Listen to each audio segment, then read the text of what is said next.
HLM lépreux, des portes blindées et des grillages protègent le trafic.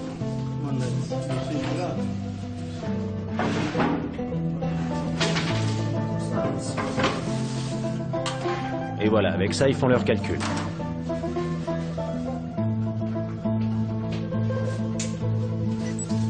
L'opération de la brigade a un objectif, repérer les hommes, cartographier les passages secrets.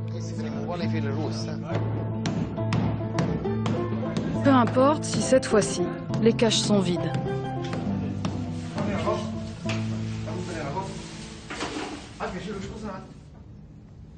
Là, on venait juste de commencer l'opération.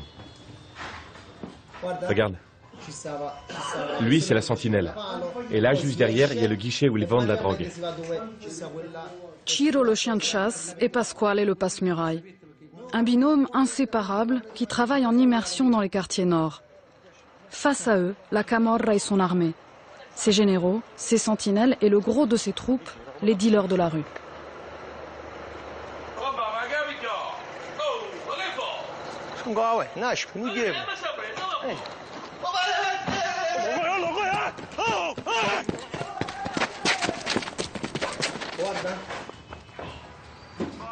T'as vu? Regarde comme il s'enfuit, lui. Là, il vient juste de bifiler la drogue. C'est vrai qu'on le voit bien, là. On le voit vraiment bien.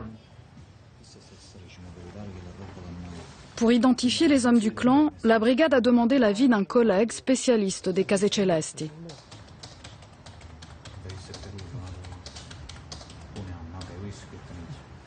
Ça, c'est Antonio, le frère du repenti.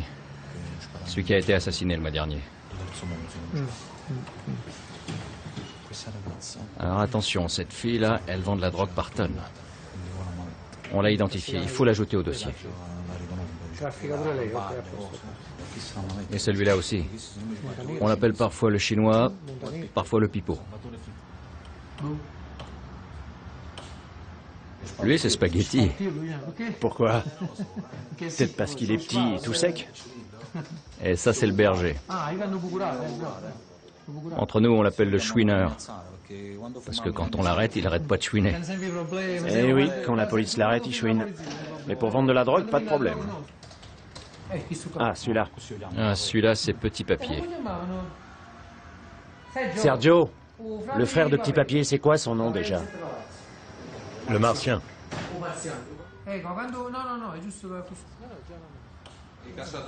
Un dealer, il est comme un prédateur isolé. Il est seul pour chasser sa proie. Il doit rester concentré. Nous, on est comme les loups, les lions, on chasse en groupe. Et on peut compter sur les copains. Alors que le léopard, il est tout seul. S'il chasse pas, il mange pas. Le défilé des suspects est terminé. Une fois identifiés, Sergio choisit ceux qu'il va mettre sous surveillance.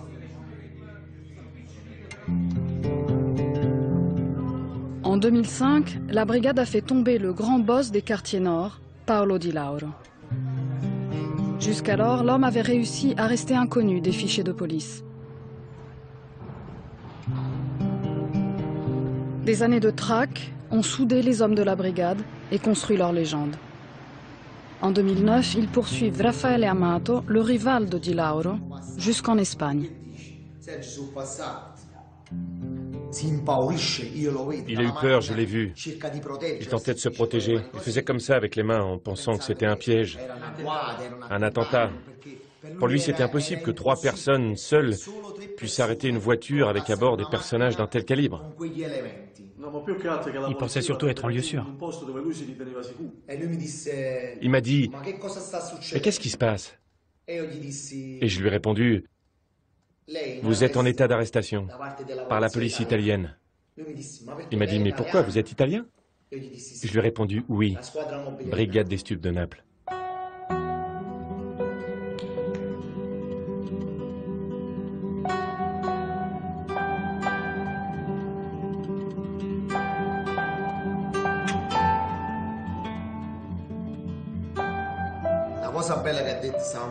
Après, dans l'avion, il s'est passé un truc drôle. Il m'a dit, tu voulais toucher le jackpot? Ciro, tu le voulais, le jackpot?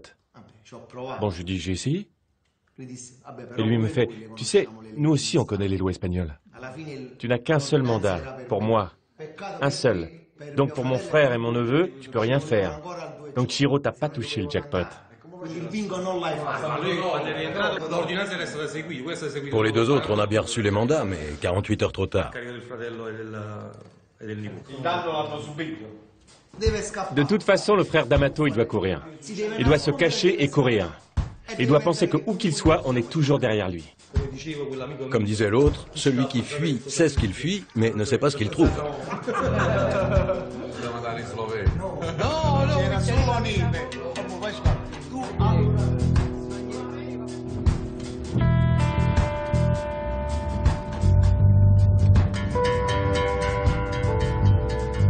Scampia, au nord de Naples. Construit il y a 30 ans, le quartier devait symboliser le renouveau de la ville. Aujourd'hui, il compte la plus forte concentration de dealers au mètre carré en Europe. Ici, on fabrique, on teste, on distribue, on vend et on exporte. Tu peux pas venir à Scampia en te disant que tu vas juste faire un tour, comme ça, pour voir. Parce que ça peut exploser n'importe quand. À droite, là, on les a arrêtés. Ils vendent plus. C'est vrai qu'on a fait du beau boulot, hein. Super. Surtout avec la caméra cachée. Ici, par contre, ça continue. Regarde-moi ces dealers. T'as vu ça? Oui. Et tous ces toxicos. Regarde-les. Des vrais zombies.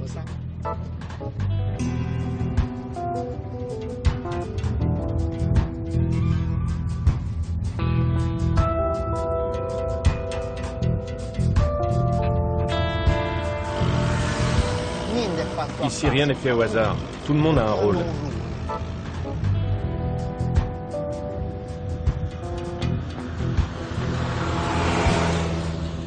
T'as vu la sentinelle? Voilà le gamin, il revient prévenir son boss. Les camoristes demandent aux petits de jouer à un endroit précis, pour les prévenir quand la police arrive. Ils passent des accords avec les mômes en leur payant l'essence de leur mobilette. Et eux n'ont plus qu'à rouler, à se balader dans le quartier.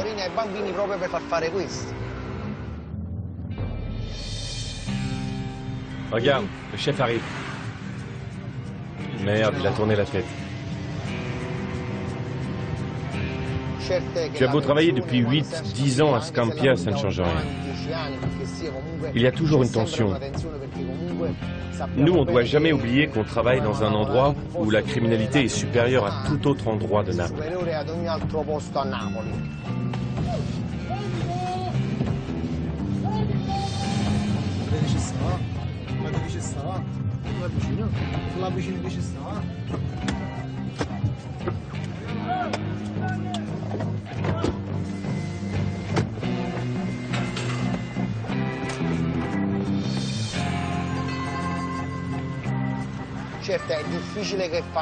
C'est rare qu'ils soient agressifs vis-à-vis de nous, parce qu'ils nous connaissent. Ils savent qu'on travaille sans violence. Bien sûr, ils essaient de fuir. Ils risquent leur vie tous les jours, la prison à chaque instant. C'est ça leur vie. Et nous, voilà la vie qu'on doit mener pour réussir à les arrêter. C'est une lutte permanente. Et tu vois, là, toutes les caves, elles communiquent entre elles.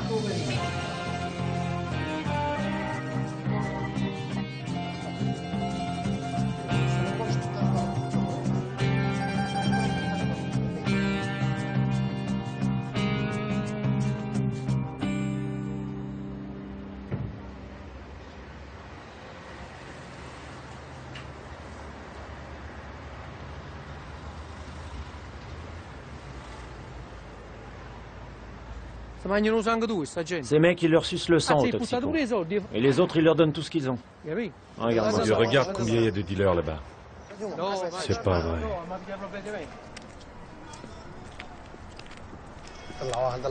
C'est une véritable armée, qu'est-ce que tu veux qu'on fasse?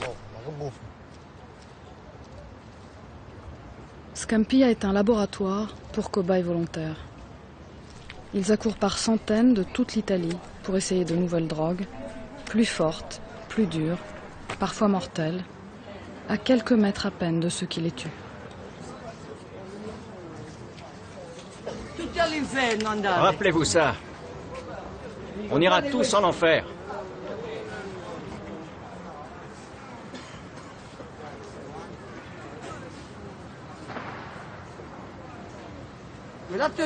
L'autre jour, un mec est mort. C'était mon copain. Il avait 35 ans. Ici, il en meurt un par jour. Nous, on est des milliers, vous savez. On est vraiment des milliers. Pourquoi personne tient compte de nous? Mais t'as essayé d'arrêter? Bien sûr, j'ai essayé. Quand ça? Plusieurs fois. Allez, ciao.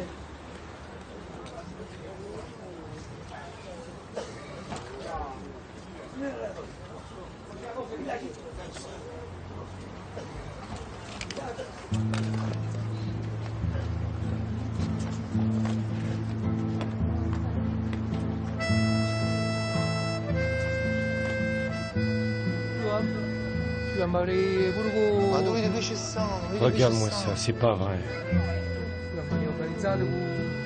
Faut intervenir. Pasquale, qu'est-ce qu'on fait? On appelle les services sociaux, il y a urgence.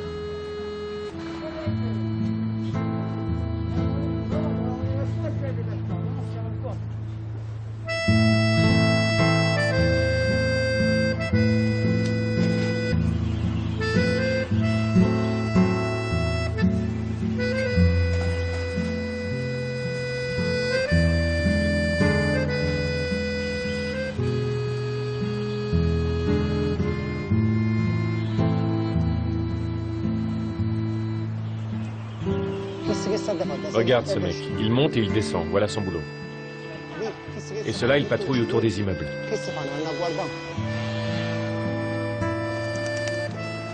Les Vele, 3 HLM sinistres dans un quartier à la dérive. En 2005, pendant la Grande Guerre des clans, Sergio et ses hommes ramassaient chaque jour, au pied de ces immeubles, des corps criblés de balles. Les derniers habitants vivent chez eux, terrés, et les gosses du quartier marchent sur des seringues.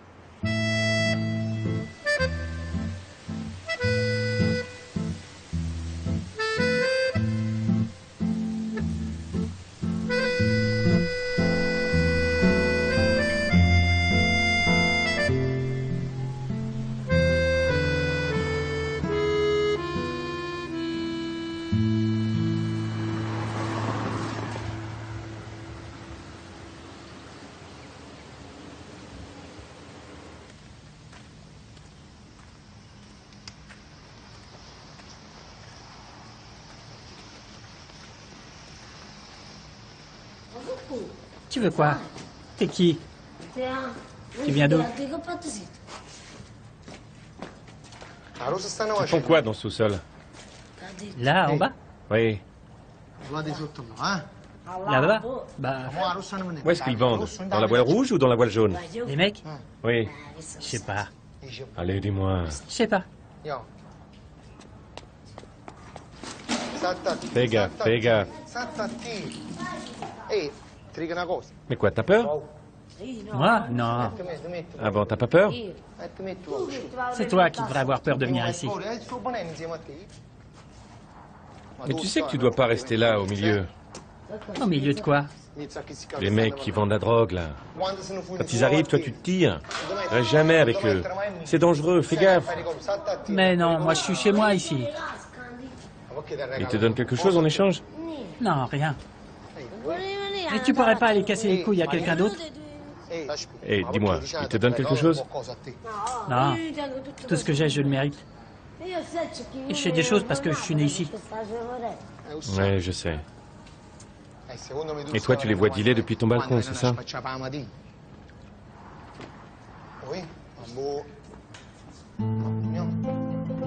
Allez, salut. Salut.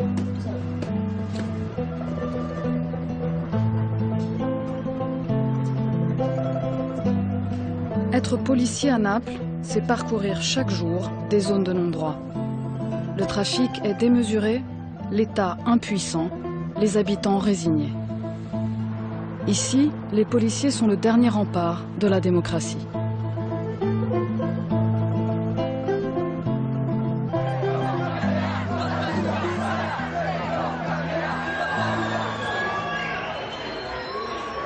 Sergio Cicerone, tu nous casses les couilles. Laisse tomber les camorristes. Pas vrai? Eh ben oui, pas possible de faire le mafieux. On se fait tout de suite arrêter. Pas moyen de faire un peu de trafic de drogue sans que Sergio te mette sur écoute.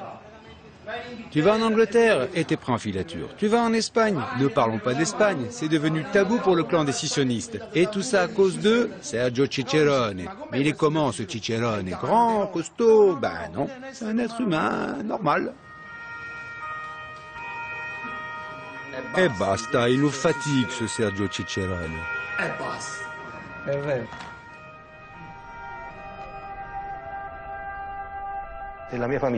Dans ma famille, personne n'était dans la police. Mon père était infirmier. Et il n'a jamais accepté l'idée qu'on pouvait se faire entraîner. Le type qui se fait entraîner, chez nous, ça n'existe pas. C'est toi, et toi seul, qui décides de ta vie. Bien sûr, il y a toujours eu cette proximité du trafic de drogue. Tu sais que certains trafiquent, mais ils ne doivent pas devenir tes amis. Tu ne dois pas faire ce qu'ils font. Se tenir éloigné d'eux et de la drogue, voilà la première chose que tu dois apprendre. Pour pouvoir survivre, pour pouvoir faire un choix, parce que la vie est faite de choix.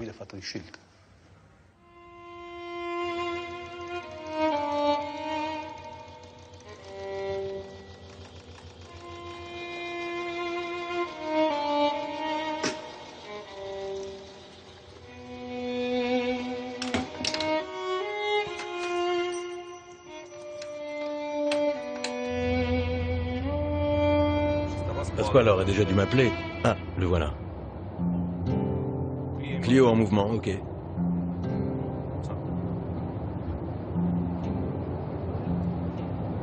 On suit une voiture qui vient de partir. Celle d'un transporteur qui doit aller chercher la drogue. Ça fait plusieurs mois qu'on le suit et on a recueilli des informations qui nous disent que la cargaison devrait se faire ce matin.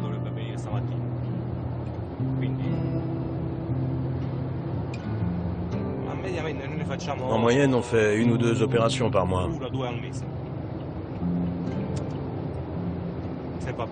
Ça dépend de l'organisation des transports.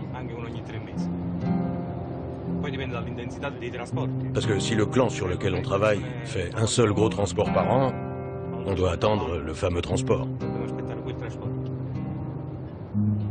Enfin, comme on travaille sur plusieurs clans à la fois, notre moyenne, c'est 1 ou 2 opérations par mois.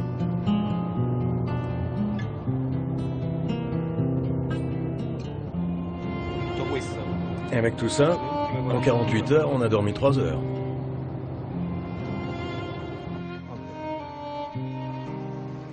C'est ça notre travail. Nous, on attend. C'est eux de jouer maintenant. Ils doivent partir, charger, revenir. Et nous, on fait les méchants. On les attend. 3 voitures de la brigade traquent le transporteur. Depuis le bureau, Emilio, le vétéran, guette la moindre réaction du clan. Non, Sergio, nous ici rien de neuf. Non, non, pas encore.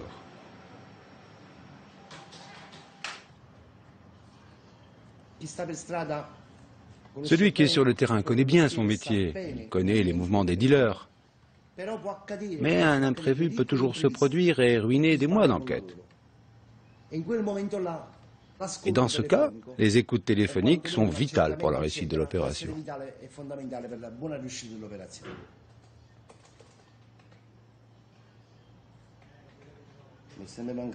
Le terrain me manque, moi.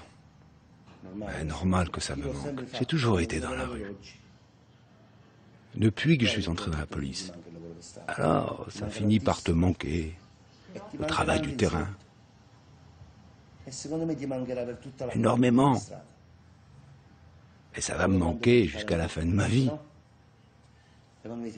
Le terrain, c'est fondamental. C'est la connaissance des quartiers, des hommes, de l'être humain en général. Toute cette organisation de clans qu'on dessine ici, au bureau, ensuite tu la projettes sur le terrain. Et si tu ne connais pas la rue, tu ne connais pas ton boulot. Celui qui ne connaît pas la rue n'est pas un bon policier.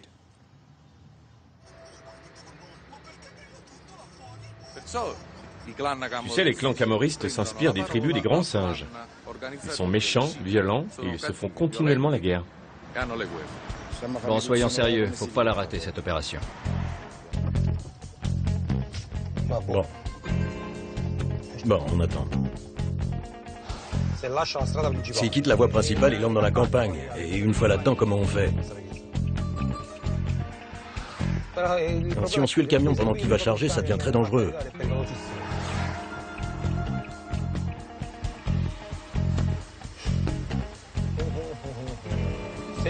Ça paraît facile comme ça.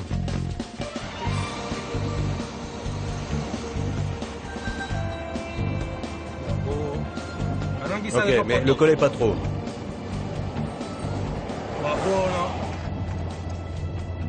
À quel kilomètre tu es? Comment? À quel kilomètre? 661. On a repris en filature le camion chargé de drogue. Je sais qu'il y a une voiture qui l'escorte avec à son bord les vrais organisateurs du trafic. Cette voiture-là, on va la laisser filer. On l'aura plus tard.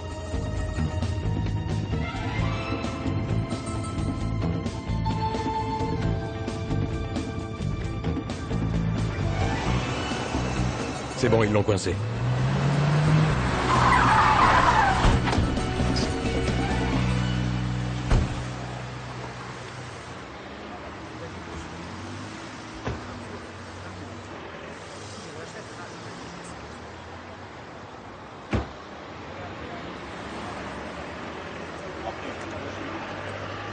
C'est bon. La drogue est planquée dans du terreau congelé. Félicitations. Plus de 350 kilos de hashish en une seule prise. Les trafiquants viennent de perdre 1 800 000 euros. Eh, les mecs, on défait les paquets de terre dans le camion. Hein. On va pas se mettre à planter des rosiers ici. Hein.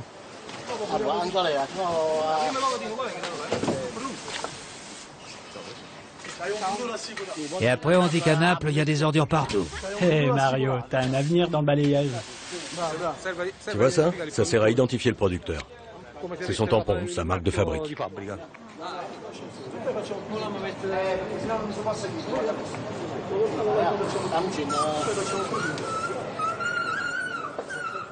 C'est ça. Aide-nous à transporter toi aussi. Vas-y mon gars, pousse le chariot, pousse. J'ai besoin de mes pilules. Mes pilules pour le cœur. Bien sûr, on te les apporte.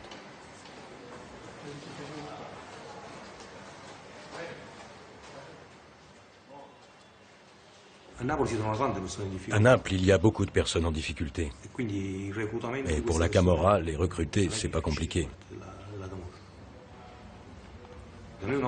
Une fois, on a arrêté une femme qui faisait le ménage dans des bureaux.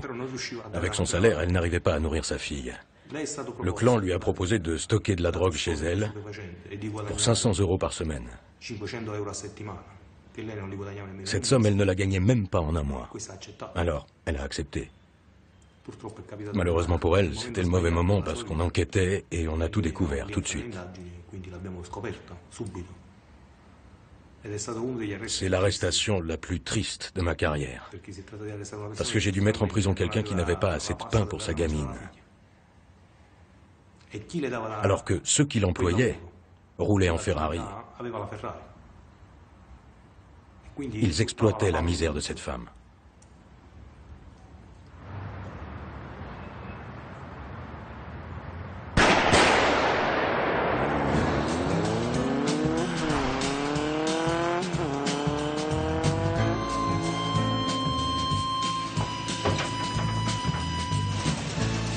Étrangement, l'opération saisie de la brigade aura peu d'écho.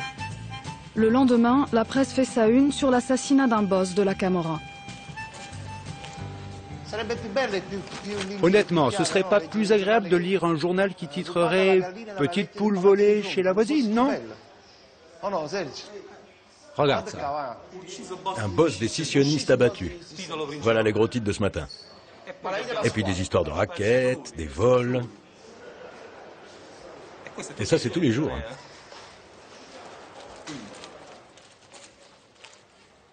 Et nos 300-400 kilos de hashish d'hier, on les retrouve où? Un petit canard local. Et en page 3, Eh oui, en page 3.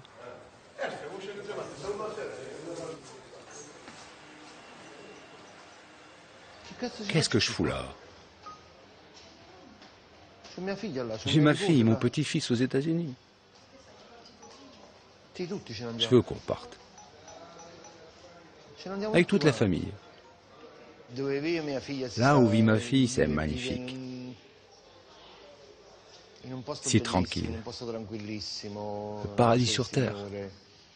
C'est dans la banlieue d'Atlanta, à Jonesboro. Un comté. Tout est vert, plein d'arbres. Voilà ce qui me plaît. Ici, c'est la jungle. Tout est trop moche.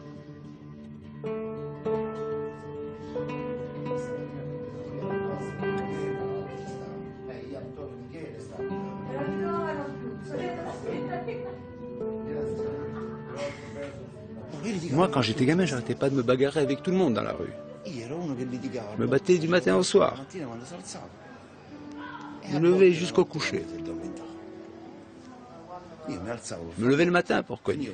À midi, je cognais. Et le soir, je cognais encore. Je savais rien faire d'autre. Du matin au soir avec tout le monde. J'avais de mauvaises fréquentations quand j'étais jeune. Beaucoup de mes copains de l'époque sont morts assassinés. D'autres sont en prison. D'autres encore sont devenus toxicos. Parmi ceux que je connaissais dans ma jeunesse, peu sont encore en vie. Et alors quand je parle avec eux, je me dis, attends, si tu n'avais pas fait le bon choix, tu aurais connu le même destin. Papa, ouvre-moi. J'arrive. C'était qui le chef du clan décisionniste? Enfin, il est Amato. Amato, avec son beau-frère qui s'appelait Pagano. Et le Zara. Cesare, bravo. Et ils sont où? En prison ou dehors? Dehors. Non. Dedans. Tous les deux ou un seul? Sur les deux. Bravo. Et qui les a capturés? Et moi. Moi. Enfin, toi aussi. Qui les a capturés? La brigade? Des stups. Et quelle équipe? La tienne. T'as pigé?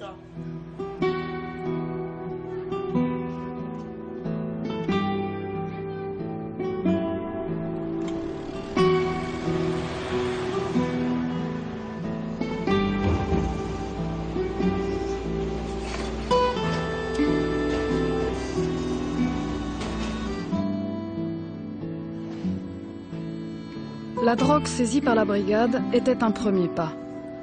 Il faut maintenant démanteler la pyramide de l'organisation. En commençant par la base, les vendeurs au détail, dans leur quartier, dans leurs rues, à leurs portes.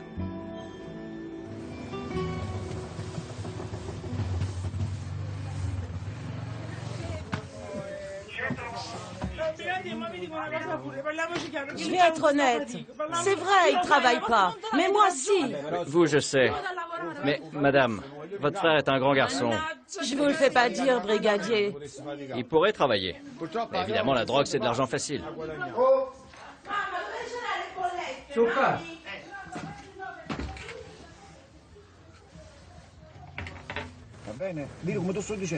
Je vais être très clair. Si t'as planqué de la dope dans la maison, tu le dis. Et on règle ça entre hommes. Si on trouve quelque chose et que tu nous as rien dit, ça veut dire que la drogue, c'est celle de ta mère, de ta sœur, et on arrête tout le monde. T'as compris? Non? Alors t'es pas un homme. Ça suffit, je veux plus t'entendre. Chez toi, ça va pleurer. La maman, la sœur, les enfants, les assistantes sociales. Moi, je dis ça, autant que tu le saches.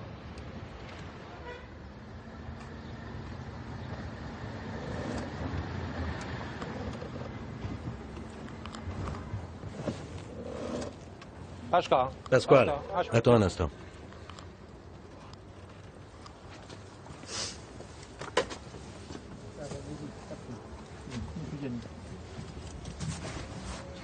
C'est que du chic. Je t'avais prévenu. Allez, ça va, t'as parlé, tu t'es racheté. Top? Mais c'est quoi cette marque? Madame la juge, il y avait un demi-kilo dans la voiture et encore 450 grammes dans la maison. Mon fils, rendez-moi mon fils. Maman, calme-toi, calme-toi. Je vous raccompagne. Non, mon fils. C'est pas grand-chose. On va l'emmener au bureau. Allez, on va s'occuper de lui. Non, rendez-moi mon fils.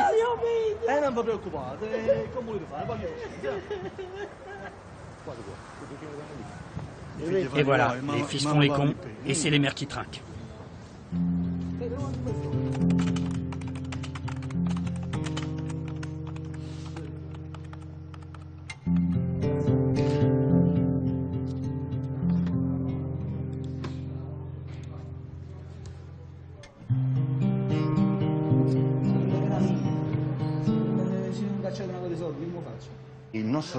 Notre travail se termine au moment où on les arrête.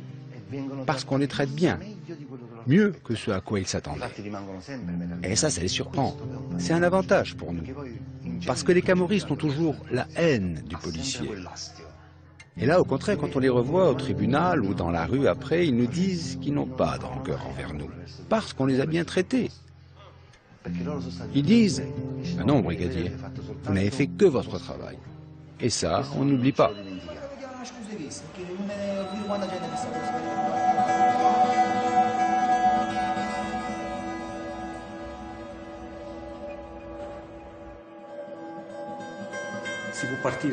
L'enquête peut partir du bas, du haut, d'un intermédiaire, mais fondamentalement, la méthode d'une enquête sur la drogue est toujours la même.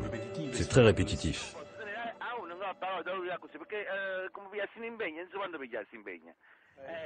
Plus tu places de gens sur écoute, plus tu identifies de personnes impliquées dans le trafic. Les écoutes téléphoniques sont comme un virus qui se répand.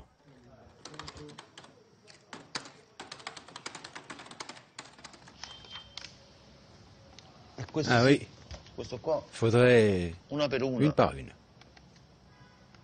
Mais j'en suis qu'à la moitié. Des dizaines d'écoutes chaque jour, des milliers par mois. Autant d'éléments qu'Emilio doit classer pour monter les dossiers d'inculpation.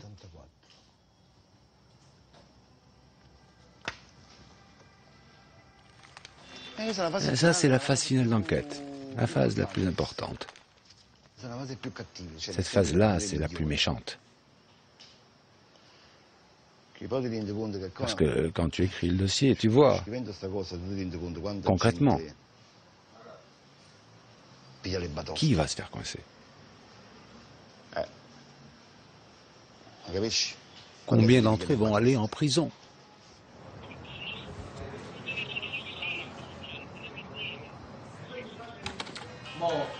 Dernière nouvelle, il bouge.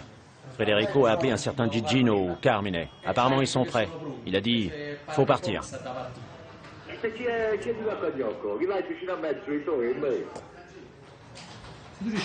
Si tu réussis à identifier ce type-là, on a tout résolu pour les 2 prochaines années. Mais c'est qui ça? Pablo Escobar?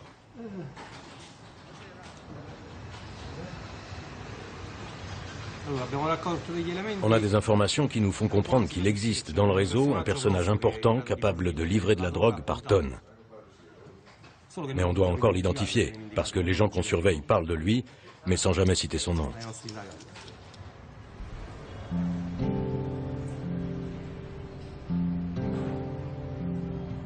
La nuit est venue et les téléphones des mafieux continuent de sonner.